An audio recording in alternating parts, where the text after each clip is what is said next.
New media has taken over for the foreseeable future, but does this mean crew members making these shows need to get paid?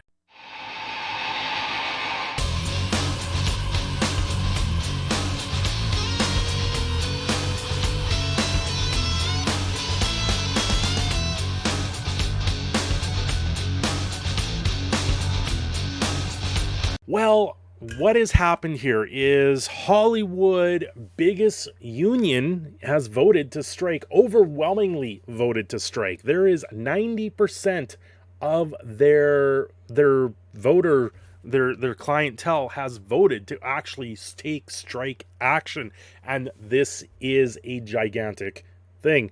If you're not following along with what's going on in Hollywood, obviously we've got the world event going on with the pandemic, and Hollywood is has had a lot of things pushed to the wayside, and they've let them do their sort of thing. And now all of this is coming to the head, and it's starting to bite them in the ass, and it's going to create a scenario where I think that we may see big changes when it comes to the crew members of Hollywood.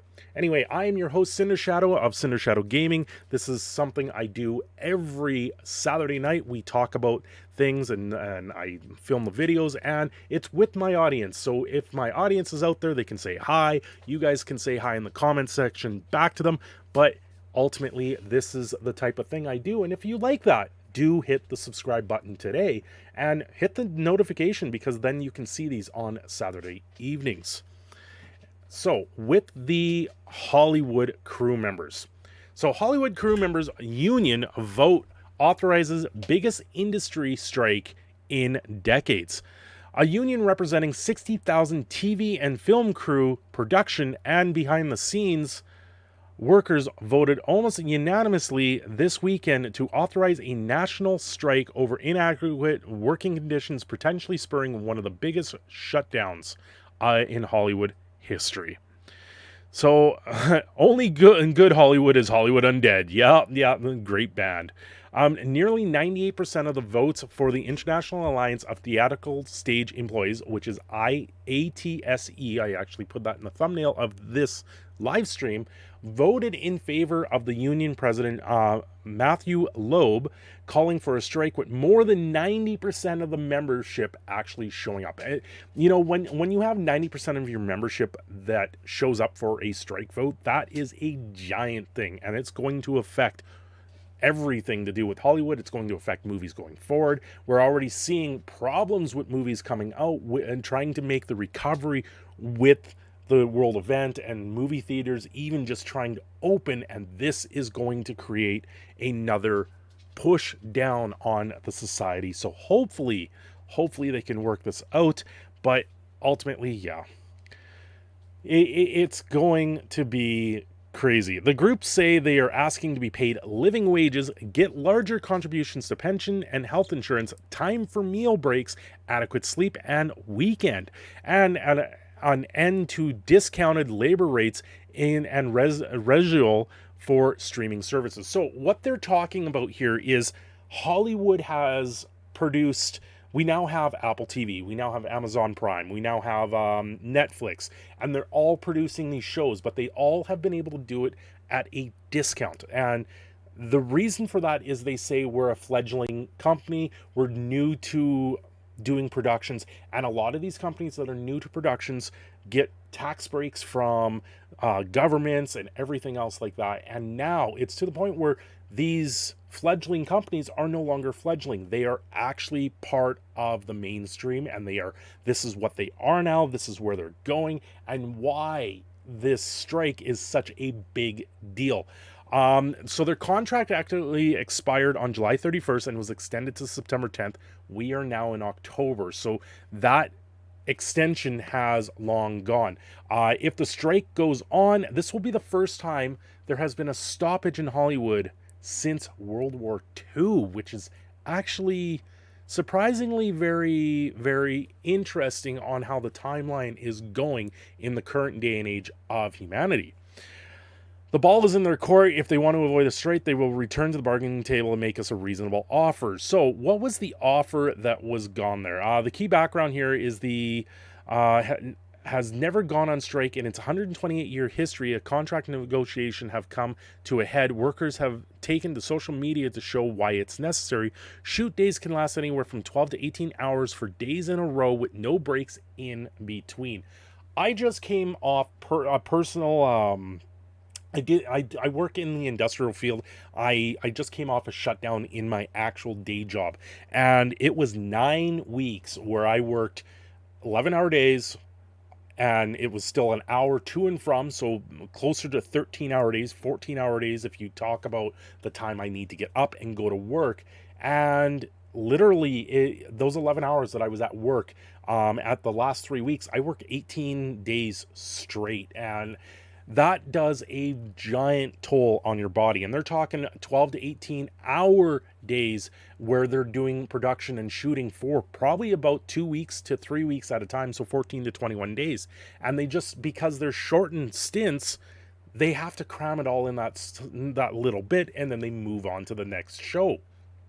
So it's the same sort of idea on what happens there. With the restrictions of the world event, they made the problem especially prevalent because not many people can be on the set at the same time as before, meaning fewer people have to do more work.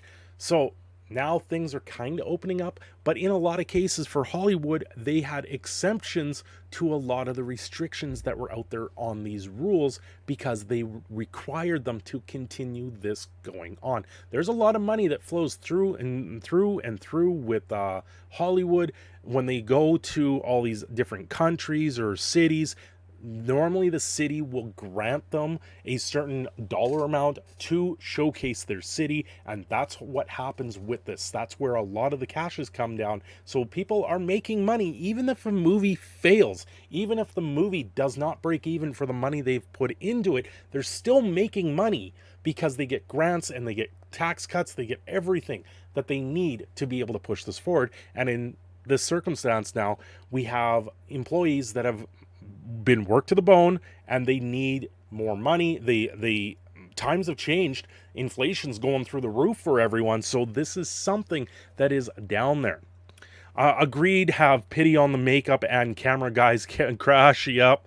One of the Hollywood starlets gets millions, but a cameraman, lighting, sound guy barely make a few grand. Like, you have the star, their faces all over the front of it, and they're making millions. Look at Scarlett Johansson. She just made 20 million, was able to sue Disney and get another 40 million. But what did the people that worked on the set get? What did her assistants get?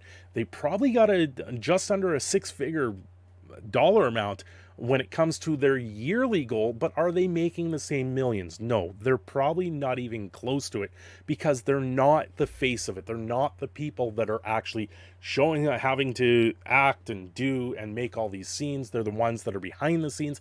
And you know what, in all honesty, if I could be behind the scenes on a movie set or in a production, I would take that chance in a heartbeat because that is something that I've done in the past. I used to do it in school.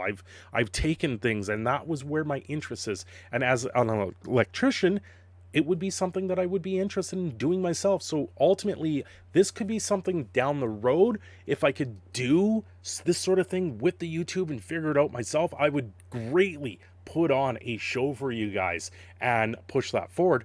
But we'll see where this goes first, and maybe one day I can be on a set of a movie. Who knows what I can do in the long run. But also the Hollywood Reporter was reporting on this. IATSE to hold strike authorization vote amid stalled contract talks. They go into a little bit more detail of what the contract was. That's why I've brought them up here. The vote, which allows International Union President Loeb to order a strike if members authorize it, and if it pertains to all 13 West Coast locals of the union that are currently in talks for a 3-year basic agreement. The group includes all these locals, and it represents 150,000 entertainment workers in the US and Canada. This is a big deal. Including editors, grips, operators, cinematographers, and sound technicians, costumers, makeup, hairstylists, writer assistants, script coordinators, and others. Loeb, who was re-elected in July, has led the union since 2008. Yeah, but admittedly, the stars are the face of the product being sold. Do you think the movie would sell just plaster their faces in a production crew all over the posters? Harrison Ford is your biggest example of that. He was a sound guy on, or no, he was a stagehand. And they gave him the main role and said, you go do it because the guy called in sick or something like that. And he got the whole thing. He is now one of the biggest actors out there. And that's where he started. That is literally where he started. So don't tell me that they're going to put someone random on there, because that's what they've done. So all intents and purposes, Harrison Ford is that shining example of that. With techies as well, they're mostly gig work, but they get flat fee per job. When you work it out, often you work out less than minimum wage per hour, and that is the biggest problem. That's why they're asking for a living wage. They're saying, listen, you're going to hire me for all of these shows at once, pay me a regular wage, give me a weekend off, and let me actually create a career out of it, instead of having to go from job to job to job to job. In response to the announcement, the AMPTP, which I'm guessing is some association for Hollywood, said in a statement Monday, the fourth, a deal closing comprehensive proposal that meaningfully address the key bargaining issue, including paying nearly $400 million pension and health plan deficit, meaning they've been running in the red because of how little. Now, the biggest thing there is, how are they running in the red? Usually they take a certain amount of dues that gets pooled in together. But if people aren't working enough hours and they're undercutting those hours, there's a certain percentage of their wage that gets paid into this plan. And that means that Hollywood themselves haven't been paying enough in the first place, if that is in the red, because that should be a banked amount. And going forward, it should always be able to pay for things like that. So ultimately, that's a big deal if they're in the red on health plans, and that's a big cost. And if they're not paying for their health for these, look at stuntmen, if they're not getting their health plan, they're screwed. And also making substantial improvements to rest periods, increased wages and benefits, increases in minimum rates for a specific job category, and increases to minimum rates for new media productions. New media productions, once again, is Netflix, Apple TV, and Prime.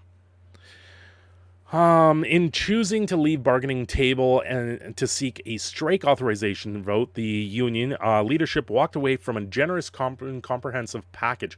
Honestly, they've chosen this time because of what's going on with the world event. The world event has put in a lot of pressures everywhere right now. We're seeing this with our doctors, our nurses. We're seeing this with our teachers. We're seeing this with Hollywood. This is just the time where you're going to see a lot of these people that are unionized. You're going to see a lot more of these strike votes overall going forward. We're already seeing delays in the trucking industry. We're seeing a lot of problems overall with the way things go, and how everything is just not making it to the tables or making it to the stores. The same thing happening with these production companies. Also, you have to consider a face for TV and a voice for radio. Harrison Ford had both. Are you telling me every production member has both, like Harrison Ford? Yeah, it's cool to strike. Well, not always. Sometimes things, if they're going to strike, they got to do it in such a manner that is the right time to do it, and that is where we're at right now.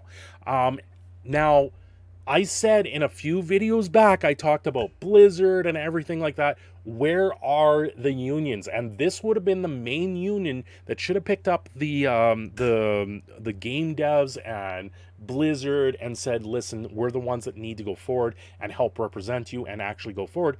But obviously, this explains a lot. They already have their own problems, and they have to deal with their own problems before taking on new ones. And that is probably why you didn't see them step in the Blizzard situation. Cinder's secret skill, selective reading. Yep. I selectively will read what I need to. So, what do you guys thought? Certain things are trending. IA living wage hashtag is trending. We've got standing with the Hollywood crew members. There's a few things going out there. They're suggesting a $25 an hour with a 60-hour a week guarantee, which is kind of insane. More than 40 hours a week, your body takes a huge toll. But yeah, like there's a lot going on there. So what do you guys think? I don't watch movies. I haven't really watched many movies. I'm mostly whatever I see at home. It doesn't help that the big companies, Netflix, Apple, Amazon, pay production company Shell Game. They create a new production company for a new show just so they can claim it as a new company. Yeah, that's pretty correct. That's kind of what's going on with that. It's just a whole game and stuff like that. So honestly, for that type of thing, there needs to be some action from politicians where they need to make laws saying all your subsidiary companies or these new companies that you're making, they need to be brought up and actually fall under your umbrella instead of doing all of these miniature companies, because it just creates a downward effect and it pushes down on the market, and some people get rich and a lot of people get poor, and that is the main thing that's going on here with them. So hopefully in the long run they can find a way to settle here and actually work themselves out. What are my thoughts on this? My thoughts on this is great. Go on strike, do what you need to, because I've seen a lot of what's going on with Netflix, Apple, and just some of the production that is out there is not as good. Is this going to affect like when the writers went on strike in the long run? We may just see movie theaters bring back a lot of old movies instead of these new blockbusters. They've already started doing that as things were starting to open up a little bit. They were re-showing a lot of older movies like Avatar or Bambi or stuff that just they can throw up on the big screen and know they can just fill the seats. So ultimately, going forward, it's a hard time to do this type of thing, but everyone's poised to make these actions right now. So we'll have to wait to see where this goes. My take, yes, production crews should definitely make more. However, their presence doesn't solely sell a movie to its audience. I do think that their salary should be compared to a star's pay. Yeah, somewhere along there, it should be brought up. The star, yes, they're going to make the most because they're the ones that are selling the movie. They're the one that, it's their face. You are buying that star. You are buying their look. You're buying everything about them. And ultimately, that's where things go. Anyway, guys, this is your proud Canadian Phoenix signing off. Don't forget to like and subscribe. And hey, if you like this, do let me know down in the comments. Let my audience that's been commenting down the line,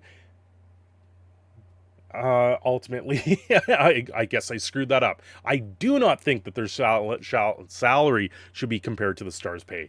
Anyway, yeah, I do not. It should be up there, but compensating in general, in a sort of it's not going to be even. It's not going to be even. There's no way. Anyway, guys, thanks for watching. Have yourselves a great day.